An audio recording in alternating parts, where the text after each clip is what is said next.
Hello. This is going to be an introduction to the course, and obviously since it's the first time, then we're really not going to probably cover lots of material because we'd like to keep it as short as possible. Definitely, let me introduce myself. My last name is Karam, and I do have offices on the Pleasantville campus. So those of you who are probably registered at PACE and you are in Pleasantville, if you want to just pass by sometimes to make sure that there is a human being behind this course, you are obviously more than welcome. Now, I prepared a list of small things. I just want to make sure that we can go over them very quickly. The first thing probably that comes to mind is the fact that obviously I have looked at the roster, and it strikes me that there are very many familiar names. So I'm sure that some of you were registered in a previous course last semester, an online course, and maybe even one or two of you have already taken some other courses of environmentalism with me. I mentioned this only for one thing, because obviously, for the sake of conducting a course, you cannot make any assumptions about the background of the students. So I'm going to have to assume, obviously, that this is really an introductory course, and some of you probably are familiar with some of the material, and that's okay. Because actually in every single discipline, whether it be economics or environmentalism or philosophy or physics or math or whatever it is, you go over the same material in more than only one course. That actually is designed in such a way so that to enable the student to become much more familiar with the subject matter.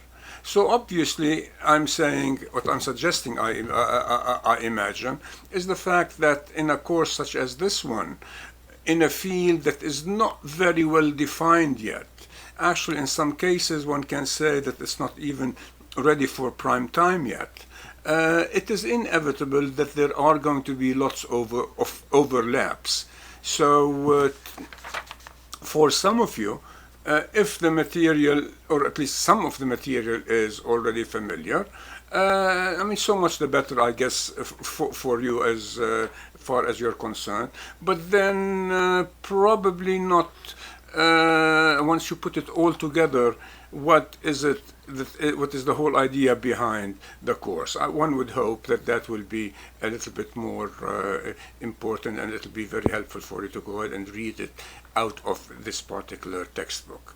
Now, the other thing that I wanted to sort of mention right from the beginning is the fact that maybe we should spend a little bit of time right now going over some of the, let's call them the housekeeping kind of details, so that once and for all we wouldn't have to come back to them. The first thing, obviously, is the fact that there's a syllabus. The syllabus, when I posted it, it's not going to become available until Sunday. So as of Sunday evening, I believe something like 10 o'clock at night or whatever, the syllabus will become available to you. The only thing that I need to stress, and I think I sent all of you an email about that, is the fact I'm going to assume that the week really starts on Monday. So it's as if we are on Monday, on a Monday schedule.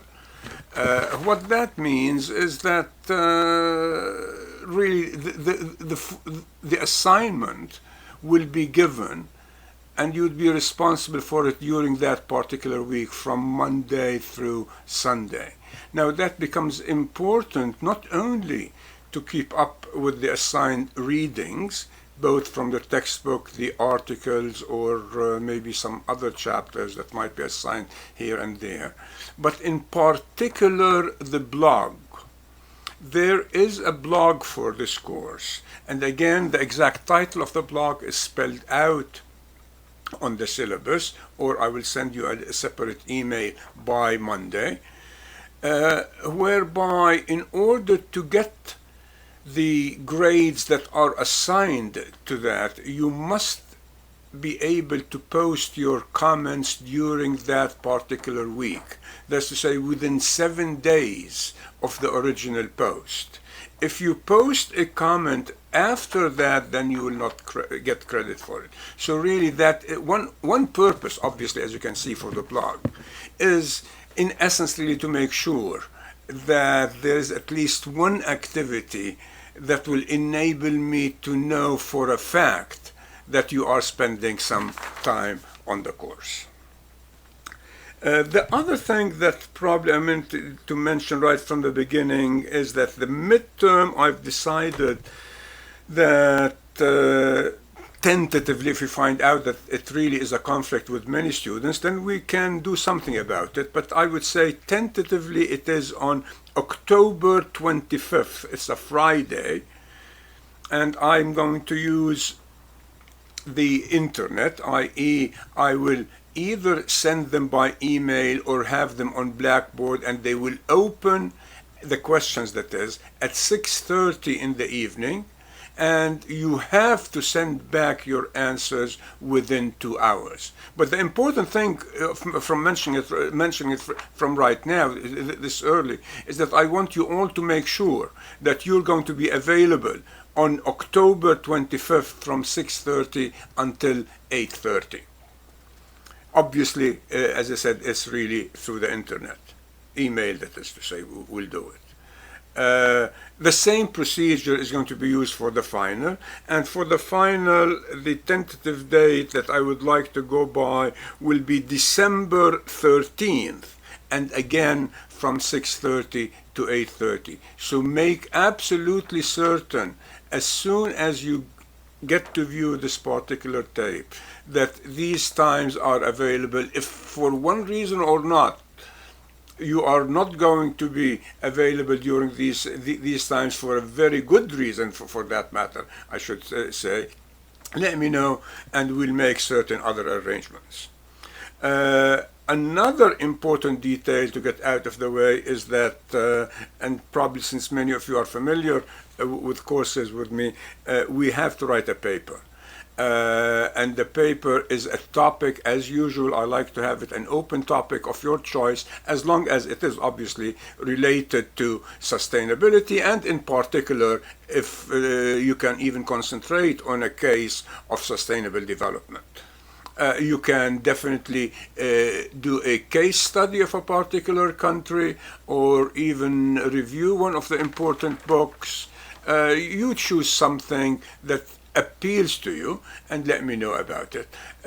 By let me know about it, I mean that you've got to submit a topic for approval by the end of September, although the paper itself is not due until the last week of the semester, which is what, since the final is on the 12th of December, I would be willing to go really maybe, as I was going to say, a little 1 week before that, but I will let you take enough time until the 13th of December also. Okay? Now, before we run out of time totally, because studies have shown over and over again that students really do not concentrate on a lot when it comes to these video clips. They lose their concentration after 10 or 15 minutes. So let me mention very quickly the few other things. An online course is really not for everyone. And I hope that you do realize that it really is for people who are going to be mature and responsible, and people who are going to be willing not to procrastinate, to stay on top of the material all the time in order to do all the readings and all the assignment. It isn't only about a grade. You might be able to bluff your way through and get a good grade, but really you will not learn anything unless you go ahead and spend the time. An online course, much more than any other courses, is a course whereby you get out of it something proportional to what you put into it, much more than any other courses, because the time really is your own, and there's nobody that is going to be watching over your shoulder. The only way that I'm going to be watching over your shoulder, as I said, is really through the blog assignments. And by the way, there is already a blog assignment, and again, as soon as you open the syllabus on Sunday, you'll be able to find out what's that particular blog assignment all about. Okay? Now, the other thing that I wanted to mention is, another thing about the book. There is no doubt about it that the assigned readings out of the textbook, and there aren't, by the way, very many textbooks. This is one of the better textbooks about this particular topic. You must read them all the time, and you must stay on top of the material. There is another book that I've assigned a few readings from, but I did not ask the bookstore to go ahead and purchase the book for you, because the book by Daly is the one that I'm referring to, is really a paperback, a thin paperback, and it's probably been published more than 10 or maybe 12 years ago. So I am sure you'll be able to find it in libraries, or maybe order a second-hand edition from Amazon or from Strand in New York City or whatever it is. I didn't order it on purpose so that really you wouldn't have to wind up paying an exorbitant sum of money for it.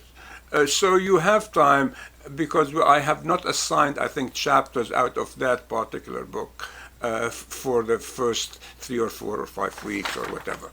But now, in addition to the blogs and to the assignments from the texts and this additional textbook, there are going to be a number of articles. Now, all the articles, I have already posted them to Blackboard. And I imagine you already have access to Blackboard, and so obviously, as a result, you probably can already see most of these articles, actually all of them. If I find out that for one reason or another, we need to add one more article here or there, then I will do it as time goes on. Okay? Okay, now just one more or two more brief remarks about the course. Sustainable development, as I've already indicated, is really sort of a new field. It is a new area that tries to distinguish sustainable development from the mainstream field of economic development. For a very simple reason, that economic development has been a failure. There are many universities that still teach it up until now. There are many textbooks about it. That becomes really much more theoretical in economics, although its failure is the fact that it really had become much more model-oriented. But the important thing about mainstream economic development is that it hasn't been able to deliver the goods. Actually, it is obviously one of my areas when of specialization in economics. But I am one of the people that came to the conclusion, even when I was still a graduate student, that economic development, mainstream economic development, is a hypothesis of impossibility. It has been really an utter, total failure.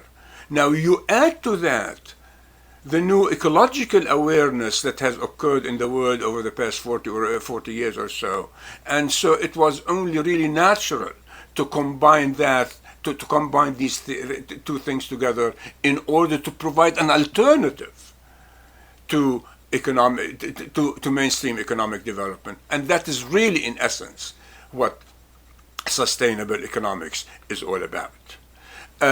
Now, let me again take this opportunity to add only one more thing, so to really spell it out as clearly as possible, is that the assignment, therefore, for the first week is to read the assigned text, to look at the timeline, which has been posted to Blackboard.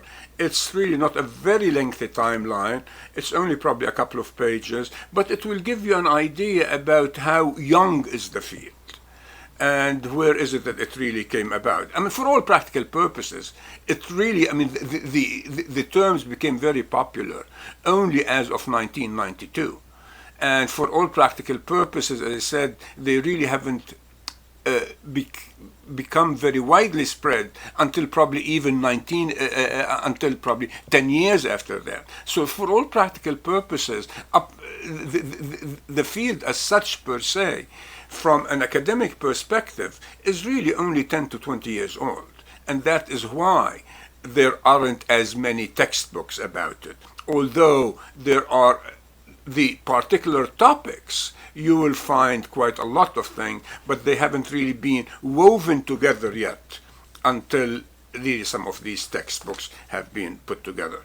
Now, the other thing to do is to obviously do the blog and to read the short definitions of sustainable development, again on Blackboard. So there are really four things to do. You read the textbook, you read the timeline, you read the account about the definition, the small definition of sustainable development, which is only also a few pages, just one very simple article or essay, and you do the blog assignment. If you have any questions, feel free to send me an email, or as I said, if you're on campus, to pass by. Now, while you're reading, by the way, this first chapter, I don't want to spend that much time on this today, but there are really two very, very important ideas in that first chapter, and in particular, really, the references to IPAT, much more than anything else.